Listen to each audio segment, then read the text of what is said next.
A small defense company is operating a secure cloud environment for the government.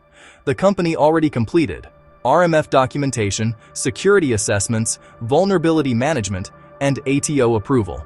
Everything appears secure. But one morning, something unusual happens. A cybersecurity analyst notices multiple failed login attempts coming from another country. At first, the activity seems small, but then more alerts begin appearing. Several employee accounts suddenly attempt to access sensitive project files. One system starts generating unusual network traffic. Now the cybersecurity team begins asking an important question. Is this normal activity, or is the company under attack?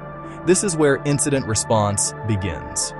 Many beginners think cybersecurity incidents always look dramatic, like movies showing hackers typing rapidly in dark rooms.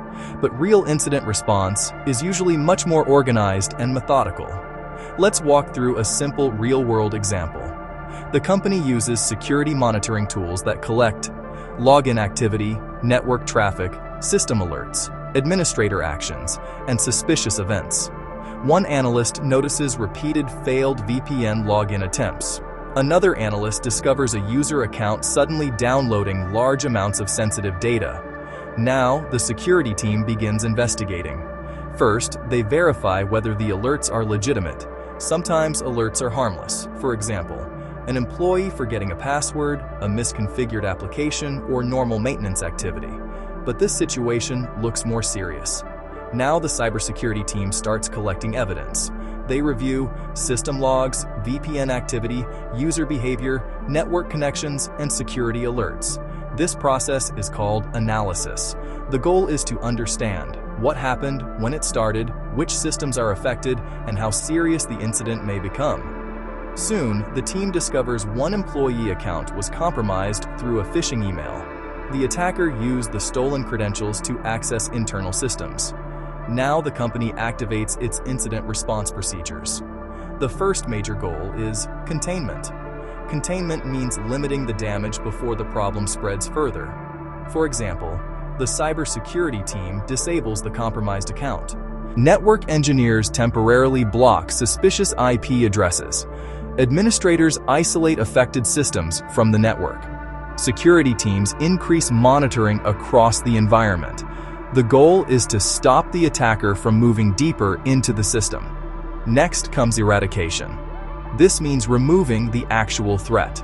For example, the company removes malicious files, resets compromised passwords, patches vulnerabilities, and scans systems for additional malicious activity.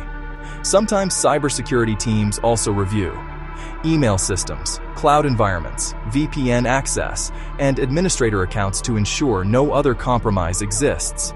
After eradication comes recovery. Now teams carefully restore normal operations. Systems are monitored closely to verify. The attacker no longer has access, services function correctly, and no hidden persistence remains. This stage may involve restoring backups, testing applications, and validating security protections. But the work does not stop there.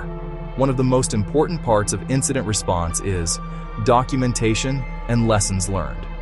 Cybersecurity teams document what happened, how the attack occurred, what systems were affected, how long the incident lasted, what actions were taken, and what improvements are needed.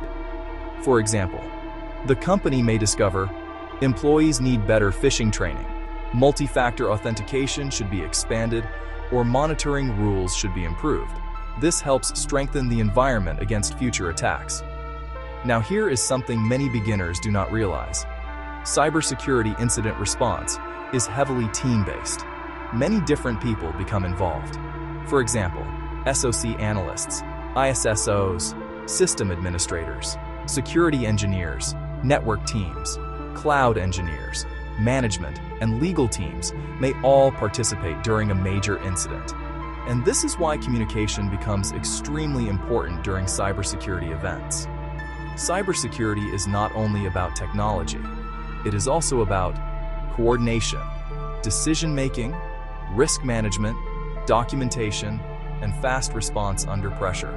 And this is why incident response is one of the most important parts of cybersecurity operations. Next episode, How companies prepare for cybersecurity audits and compliance reviews.